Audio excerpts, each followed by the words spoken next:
या व्हिडिओमध्ये आपण बघू परचेस मॉड्यूल कसा वर्क करतो। हा आहे परचेस मॉड्यूल। या परचेस मॉड्यूल वरती परचेसेस मध्ये तुम्ही जेव्हा जाल तुम्हाला एक डॅशबोर्ड दिसेल।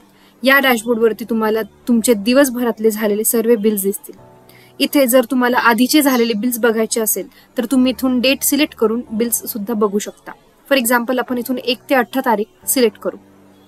आतापर्यंत 1 ते 18 मध्ये झालेले सगळे बिल्स तुम्हाला इथे दिसत आहेत। जर तुम्हाला एक नवीन क्रिएट करायचा आहे परचेस बिल तर तो सुद्धा तुम्ही देखील करू शकता। इथे आपल्याकडे दोन ऑप्शन्स आहेत, एक आहे ऍड परचेस आणि एक आहे इथे ऍड परचेस। तुम्ही कोणत्याही एका बटन वरती क्लिक करून तुम्ही या फॉर्म वरती येऊ शकता। या फॉर्म वरती आल्यावर तुम्हाला इथे सप्लायर नेम ही पहिली फील्ड आहे, सप्लायर सिलेक्ट करायचा।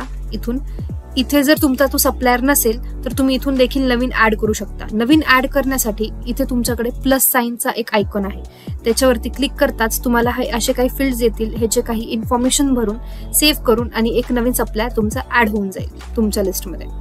जेव्हा तुम्ही परत इथे जाल तेव्हा तुम्हाला तो सप्लायर इथे भेटून जाईल। इथे आपण फॉर एक्झाम्पल साठी एक सप्लायर सिलेक्ट करू, Kartik wholesaler. Kartik wholesaler select करताच मला त्याचा आउटस्टँडिंग बॅलन्स सुद्धा इथे दिसतोय। त्यानंतर तुम्ही त्याचा जीएसटी नंबर टाइप करून व्हेकल डिटेल सुद्धा घेऊन आणि त्याचा पे मोड सिलेक्ट करून बिल नंबर आणि परचेस डेट टाकून पुढे जाऊ शकता। आता यात पे मोड सिलेक्ट करताना तुमच्याकडे दोन ऑप्शन्स येतात, कॅश आणि क्रेडिट। जर तुम्हाला हा बिल पूर्ण कॅश मध्ये बनवायचा आहे तर तुम्ही पूर्ण हा बिल कॅश मध्ये बनवू शकता। जर तुम्ही हा बिल क्रेडिट मध्ये बनवताय तर तुम्हाला यासाठी पेटम द्यावा लागेल। पेटम तो असेल 30, 60, 90 डेजचा। कोणताही सिलेक्ट करून तुम्ही हा बिल बनवू शकता। आता इथे आपण बिल नंबर देऊया। बिल नंबर दिल्यानंतर हा आपला सप्लायर लेवलचे डिटेल्स आपण फिल केलेले आहेत। त्यानंतर येतं प्रोडक्ट सिलेक्शन। आता आपल्याला कोणता प्रोडक्ट ऍड करायचा आहे तो आपण इथून सिलेक्ट करतो। या प्रोडक्ट ड्रॉपडाऊन मध्ये तुम्हाला सगळे लिस्ट दिसते प्रोडक्टची। इथे तुम्ही सर्च कराल ती तुम्हाला लिस्ट दिसेल।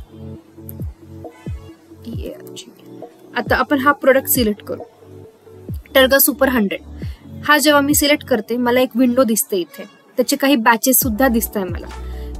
हे बॅचेस ते आहे ह्या प्रोडक्टचं आधी झालेलं परचेसचे हे बॅचेस आहेत। जर तुम्हाला झालेल्या परचेस मधनं झालेल्या बॅचेस मधनं जर एक सिलेक्ट करून त्याला एडिट करायचं असेल और ते सुद्धा तुम्ही देखील करू शकता। या विंडोवरती तुम्हाला त्याचे बॅच दिसत आहेत, एक्सपायरी सुद्धा दिसत आहे, परचेस, एमआरपी, त्याचे सेल्स रेट्स सुद्धा दिसत आहे आणि टॅक्स सुद्धा दिसत आहे। जर आपण ह्याच्यातनं एखादं सिलेक्ट केलं आणि तुम्ही बघू शकता इथे सगळी इन्फॉर्मेशन फिल होऊन आलेली आहे। इथे आपण ह्याला क्वांटिटी देऊ 5 आणि इथे आपण बॅच जरी चेंज केली तरी आपण करू शकतो।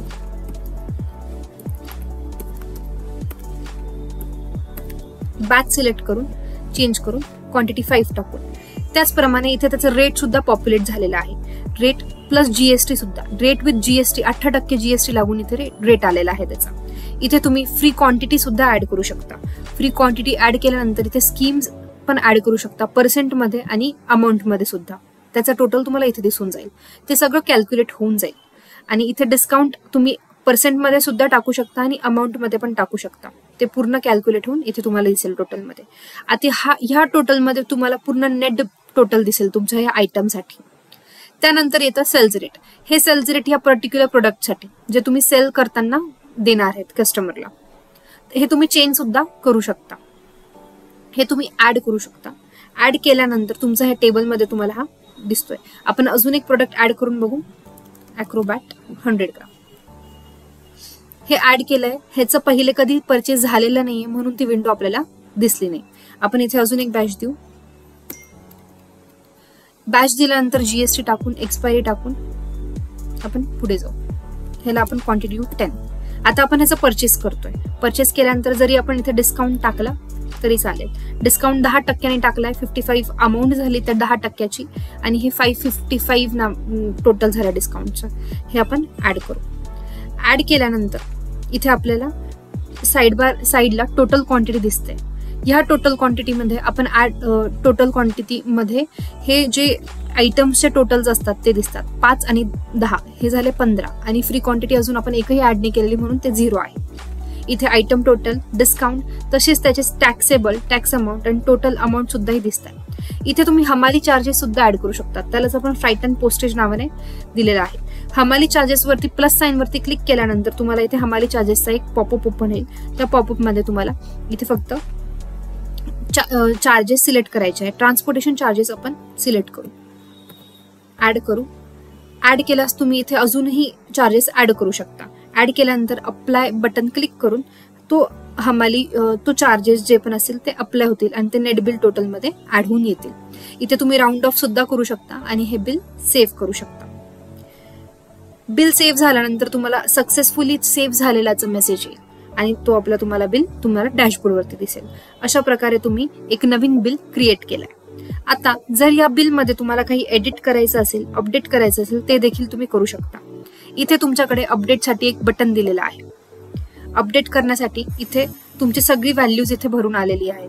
तुम्हाला जर ह्याच्यात काही चेंज करायचं असेल, ह्याला काही द्यायचं असेल, फील्ड्स भरायचे असतील, जीएसटी नंबर द्यायचा असेल, और इथे एखादा प्रोडक्ट ऍड करायचा असेल, ते देखील सुद्धा तुम्ही करू शकता आणि इथून अपडेट करू शकता. अपडेट झालेला आहे. अशा प्रकारे तुम्ही अपडेट सुद्धा केलेला आहे. इथून तुम्ही डिलीट सुद्धा करू शकता तुम्ही केलेला परचेस. तो अशा प्रकारे एकदम साध्या सोप्या वेने तुम्ही एक परचेस ऍड करू शकता. धन्यवाद.